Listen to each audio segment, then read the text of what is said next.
Hi there guys, welcome back to Dad Plays Stuff and the Merc showcase.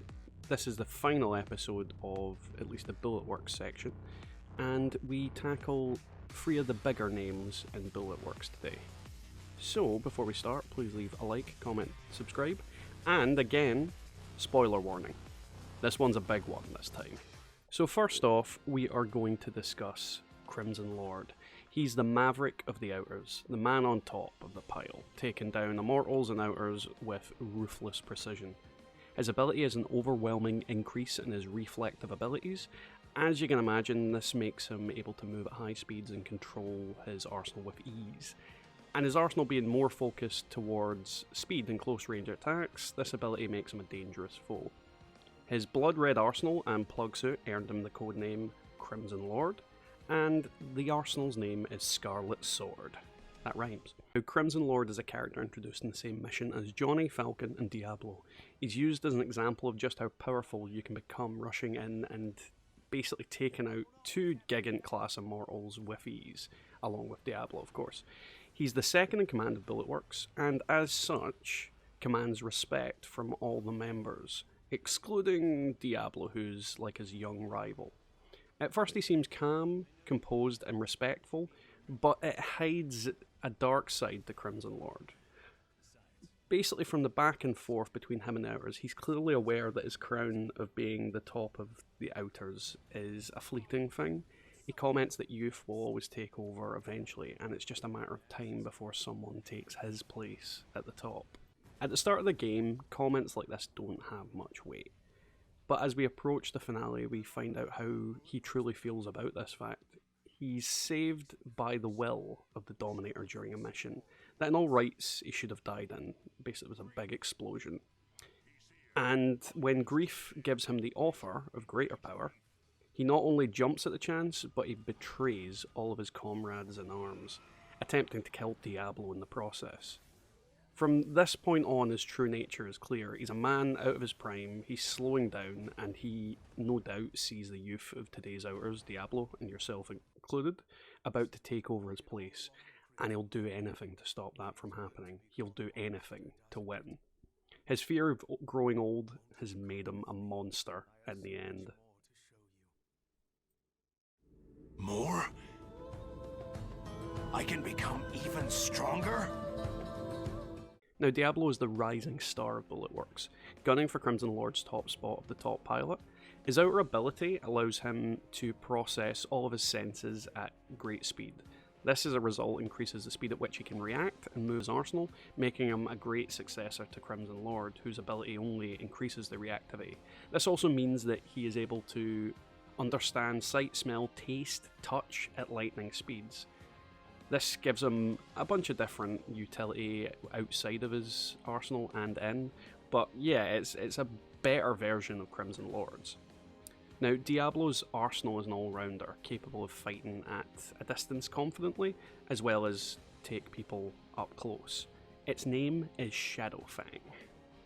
Diablo as a character is your typical overachiever. He's arrogant to a near annoying scale, and his pursuit of Crimson Lord's spot is obvious. He's ready to come out of the big man's shadow, and he's got the skill and the drive to do it. He reminds me quite of Sasuke from Naruto as a good example. Sergeant!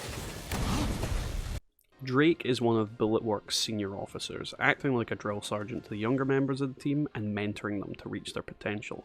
Her outer ability gives her a heightened physical ability, along with a body that's got increased durability to deal with this. As a result, her skeleton and muscles are especially resilient to damage, and she can use that in a way that she can basically go into situations that would normally kill other Outers. Now, her arsenal is a combination of a close and mid-range arsenal, using meleeing the combination with her out abilities to make for an extreme threat close range, and a bazooka in order to deal with opponents who you can't just cut down. Following her reptile theme, her arsenal is called Anaconda. Now, sadly, Drake is an outer that we don't get to interact a lot. Our first introductions come when we cross paths with the immortal Bolt.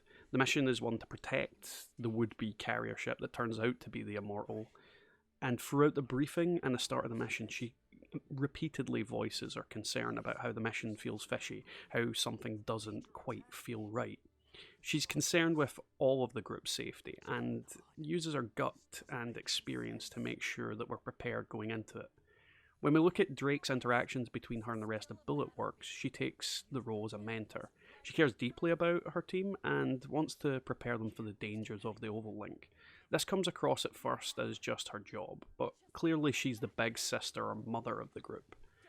Unfortunately, Drake's story doesn't end well. When Crimson Lord's betrayal takes place, without hesitation she sacrifices her life in order to save Diablo, joking to bring a body bag, asking that instead of taking revenge to keep living. She asks BG, "That mission you gave me, did I complete it?"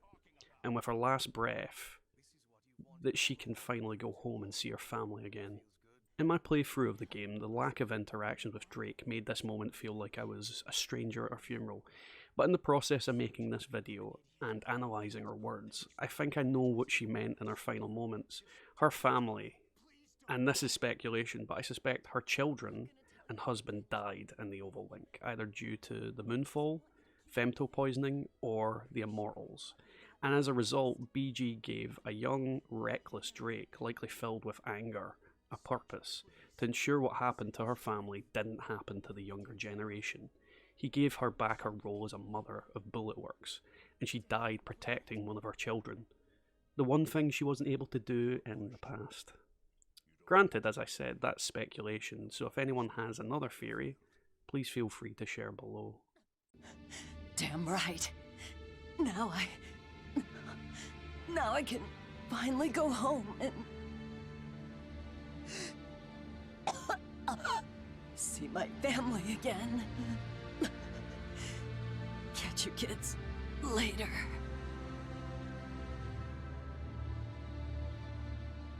Sergeant! Sergeant! Now, I had a lot of fun coming up with these thoughts about this video, and Drake surprisingly made me a little bit emotional. Being a parent, it kind of, sometimes things like that just trigger me, especially if I see like animals try to protect their kids and things like that. But yeah, that's the end of the video, guys. Thank you very much for watching. Please leave a like, a comment, and subscribe. And if you enjoyed this series and want it to continue, please do so. So catch you next time. See you later.